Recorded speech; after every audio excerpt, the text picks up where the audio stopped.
Hello, everybody. Welcome to Kerbalized Realism 1967, brought to you by Foxy's Space News. I am the host, Foxworth Kerman. Up first, we have a contract to hold the Mach 4 for 5 seconds. Then, on to American's first spacewalk. On February 6th, Sconebone Kerman is air-launched over the Atlantic in a new aircraft we are calling the X-18, built specifically for this mission. This feat of aeronautics was actually first achieved on March 7th, 1961 by Air Force Major Robert M. White in an X-15 at Edwards Air Force Base. As Sconebone comes in for what looks and should be a nice, smooth landing, it appears the rear landing gear was built to be a bit on the narrow side, causing it to pull to the left and tip over. All chaos breaks out. There are explosions, fire, and wreckage spread all over the runway. Sconebone hops out, unscathed, looks around, and says, well, any landing you can walk away from is good for Kerbals. Now we transition to February 11th from LK-12. LDTV Kerman and Tony Kerman, once again, will attempt to do a spacewalk on a 4-day mission in the Sith 3. Their last attempt had an engine failure, causing them to fail to make orbit. Now, the reason I feel most of you are here, let's talk some real history. March 18th, 1965, at 10 a.m. in Moscow, Voskhod 2 launches from Baikonur Cosmodrome. Pavel Belov, or Pasha, and Alexei Leon. Once in space, they inflate an exterior airlock. When fully expanded, Alexei opens the hatch and climbs in. At 11:35, he leaves the airlock, spending about 12 minutes floating freely in space, attached to a 5-meter long tether, using the tether to move back and forth to and from the hatch 5 times. His suit was very stiff and was a real struggle to get back in the airlock. He had to use a relief valve to lower the pressure in his suit to be able to fit in.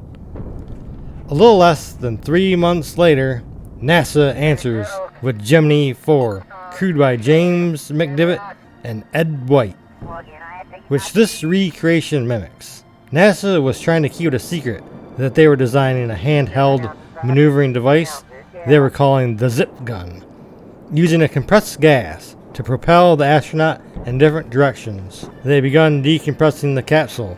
As they approached Australia, roughly over Hawaii, White opens the hatch and climbs out.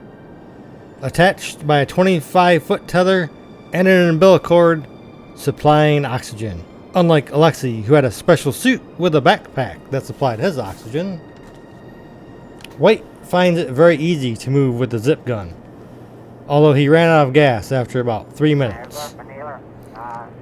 It was recorded him saying, "This is a great experience.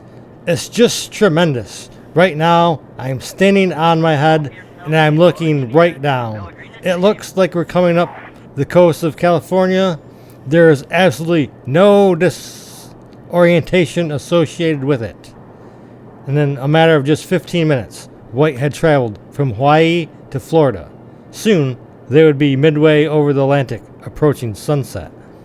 NASA's flight director, Chris Kraft, worried about White's abilities to function in the complete darkness.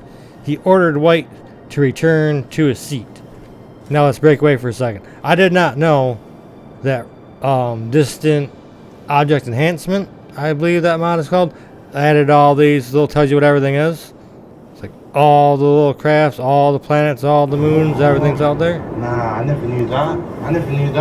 And a quick snippet of them telling him to get back in. Okay, don't worry yourself out now. Just come on in. Okay, any other messages for us, Houston? Yeah, get back in. Roger, you're on your way. You're getting him back in?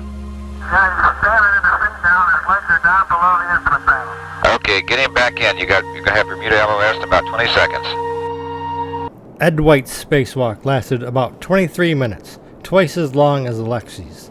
After a brief struggle to relatch the door, McDivitt had spent nearly an entire orbit inside an unpressurized craft. After a little rest, they powered down and then drifted for the next 2.5 days. But while drifting, they completed 11 different experiments, rotating sleep every 4 hours, and then on re-entry, there was a malfunctioning thruster that was part of their roll control, making them land 80 kilometers off from the designated landing zone. And that wraps up this portion of 1967. Hopefully you liked it and learnt a little something, and it wasn't a complete waste of 6 minutes of your time. If you did, click that like button. If you're not subscribed, click that subscribe button. Make sure you ding that bell, because my schedule is all over the place. And we'll see you in the next one. Goodbye.